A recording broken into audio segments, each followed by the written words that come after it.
ఈరోజు పెనుగొండ నియోజకవర్గంలో మా సంక్షేమ సామ్రాట్, రైతు పక్షపాతి, అభివృద్ధి నాయకుడు, మాజీ ముఖ్యమంత్రి వర్యులు మా జగన్మోహన్ రెడ్డి అన్న అడ్వాన్స్ హ్యాపీ బర్త్డే చేసుకున్నాము.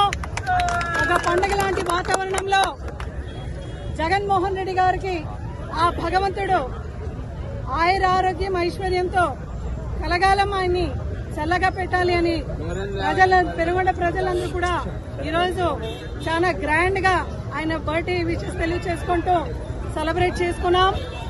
ఇప్పటికే చాలా మంది స్వచ్ఛందంగా వచ్చి జగన్మోహన్ రెడ్డి గారికి ఆ భగవంతుడు 100 ఏళ్ల ఆయులు ఇవ్వాలి అని అందరూ కూడా ఈ రోజు కోరుకుంటున్నాం. ఎందుకంటే ఈ రోజుకి కూడా జగన్మోహన్ రెడ్డి గారు ప్రతి గడపలో కూడా తన మన అనుకొని సంక్షేమం ఇచ్చిన సంక్షేమ సామ్రాట్ పుట్టినరోజు సందర్భంగా రేపు ఆంధ్రప్రదేశ్ రాష్ట్ర వ్యాప్తంగా గ్రాండ్ గా ప్రతి వైఎస్ఆర్సీపీ పార్టీ క్యాడర్ కూడా ఈ యొక్క బర్త్డేని బాగా గ్రాండ్ గా మనం చేసుకోవాలి.